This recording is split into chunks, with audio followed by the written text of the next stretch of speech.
नमस्कार दोस्तों आज मैं एक बहुत ही महत्वपूर्ण मुद्दा लेकर आया हूं। आपके द्वारा पूछे गए कुछ प्रश्नों के उत्तर हैं जो सभी के लिए बहुत ही ज़रूरी हैं और सभी के लिए लाभदायक हैं। दोस्तों, अगर आपको पूरी बात समझना है तो वीडियो को अंत तक ज़रूर देखिएगा। क्वेश्चन ये है, वेतन वृद्धि का नियम यानी इंक्रीमेंट रूल क्या है? 1 जुलाई को अवकाश पर रहने पर क्या वेतन वृद्धि लगेगी?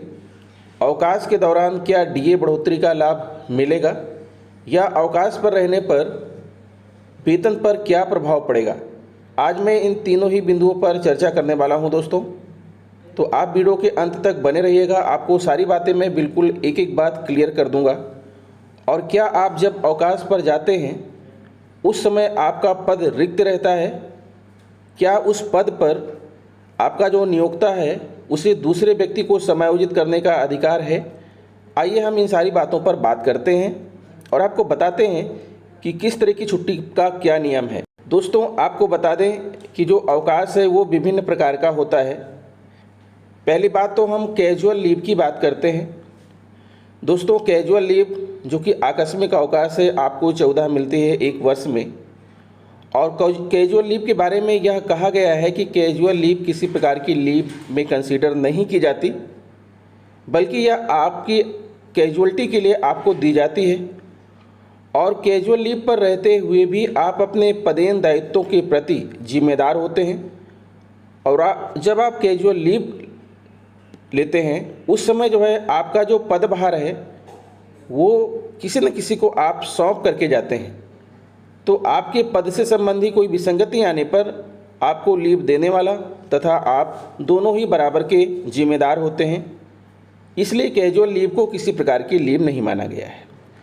अब बात करते हैं अन्य छुट्टियों की, चाहे वो मेडिकल लीव हो, चाहे वो मैटरनिटी लीव हो, चाहे वो सीसीएल हो, एक्स्ट्रा ऑर्डिनरी लीव हो, किसी भी अन्य प्रकार की जो छुट्टी होती है उसमें जब आप छुट्टी पर होते हैं और आप लंबी दीर्घावकाश पर होते हैं, लंबी छुट्टी पर होते हैं, 2 महीने, 3 महीने, 4 महीने, तो ऐसी स्थिति में आपका पद रिक्त मान लिया जाता है।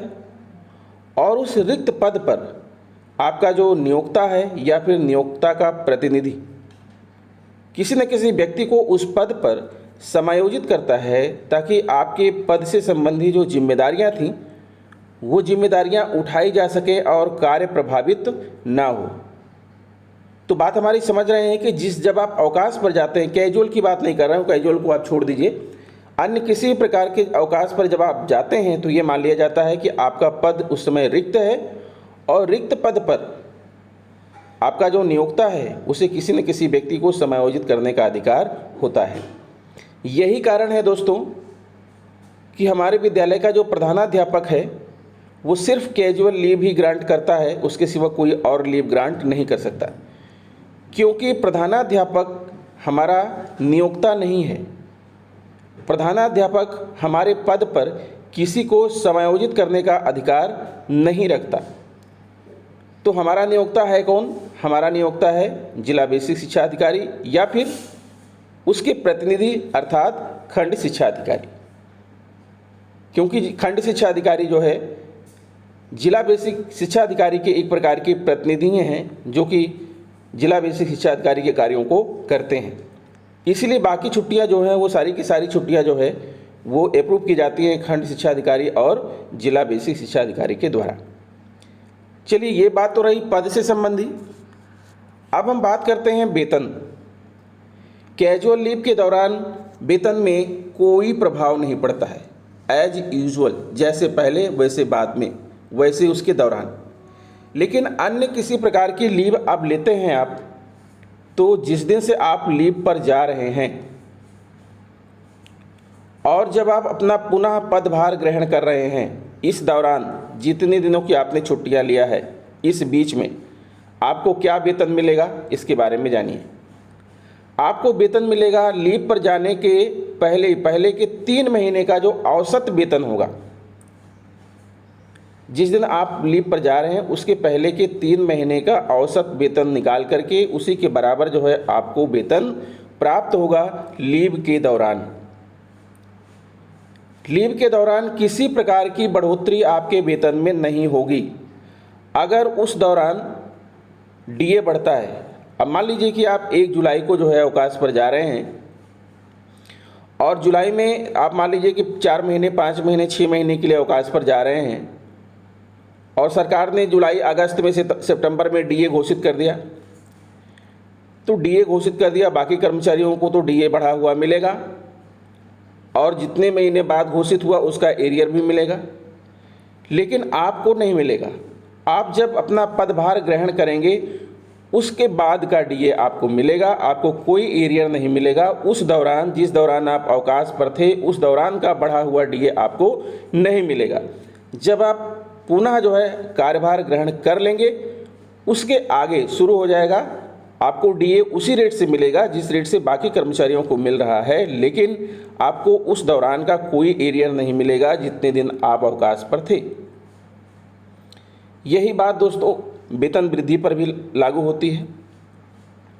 अगर आप 1 जुलाई को अवकाश पर हैं तो फिर आपका उस दौरान वेतन वृद्धि नहीं लगेगी। जब आप दोबारा अपना पदभार ग्रहण कर लेंगे तो पदभार ग्रहण करने के पश्चात जो आपको वेतन मिलेगा वो वेतन वृद्धि के साथ मिलेगा, लेकिन लीव के दौरान आपकी कोई वेतन वृद्धि नहीं होगी।